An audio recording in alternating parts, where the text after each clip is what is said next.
juara AFF itu bukan karena kehebatan saya, bukan karena kehebatan skill-skill yang saya bangun selama 3 tahun. Setelah 26 tahun bangsa Indonesia tidak pernah ada trofi.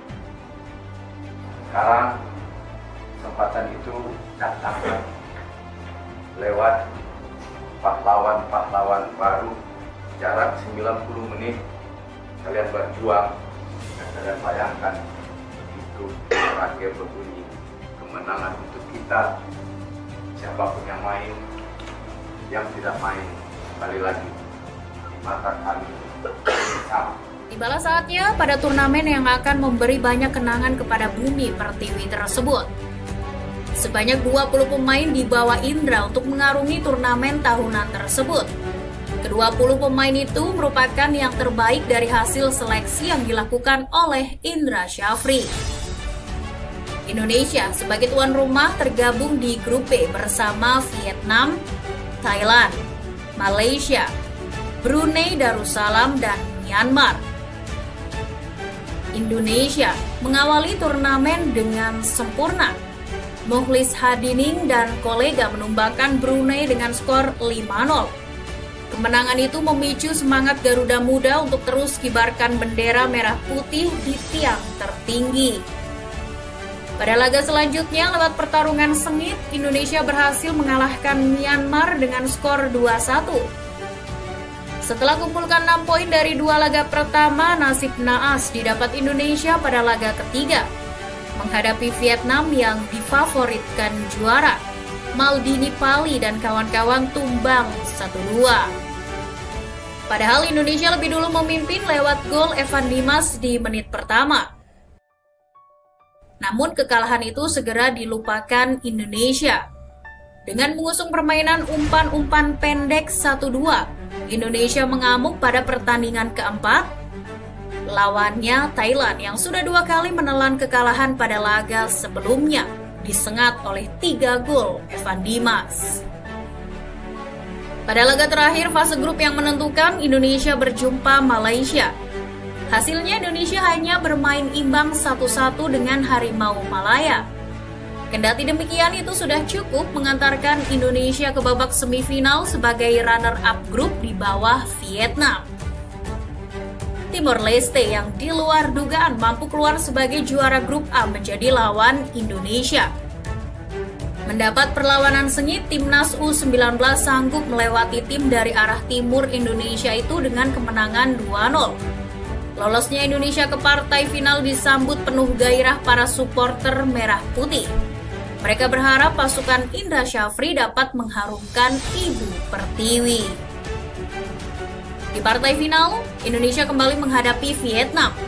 Target Evan Dimas CS tak cuma sekedar balas dendam, tapi juga memberikan gelar juara buat puluhan ribu supporter merah putih di Stadion Gelora Delta, Sidoarjo. Pada laga ini, Indra menurunkan skuad terbaiknya dengan formasi 4-3-3. Sejak peluit pertama dibunyikan, laga langsung berjalan sengit karena kedua tim tampil menyerang. Namun tak ada gol yang tercipta dalam waktu 90 menit plus babak tambahan. Untuk menentukan sang kampiun, kedua tim pun harus menjalani adu penalti.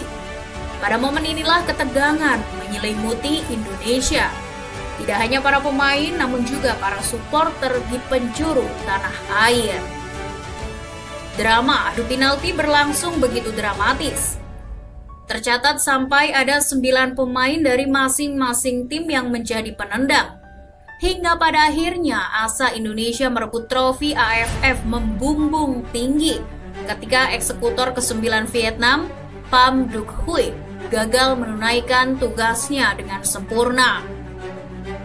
Gagalnya penendang Vietnam menjadi keuntungan bagi Indonesia, sebab tim Merah Putih masih mempunyai 1 eksekutor dalam diri Ilham Udin Armain. Dan benar saja, Ilham yang jadi algojo sukses melakukan tugasnya dengan baik. Indonesia pun juara. Kebahagiaan, air mata dan drama terjadi di Stadion Gelora Delta, Sidoarjo. Para pemain Garuda dan supporter larut dalam kegembiraan. Berkat prestasinya tersebut, Timnas Indonesia U19 mendapat julukan Class of 2013. Saat kita setelah 22 tahun nggak juara dan kita juara di Sidoarjo yang tim nasional U19. Kan kita final. Puluhan ribu orang datang, memenuhi stadion. Ya. Saya menyusun pemain pasti yang terbaik sesuai dengan kemampuan skill saya dan berdiskusi dengan para asisten.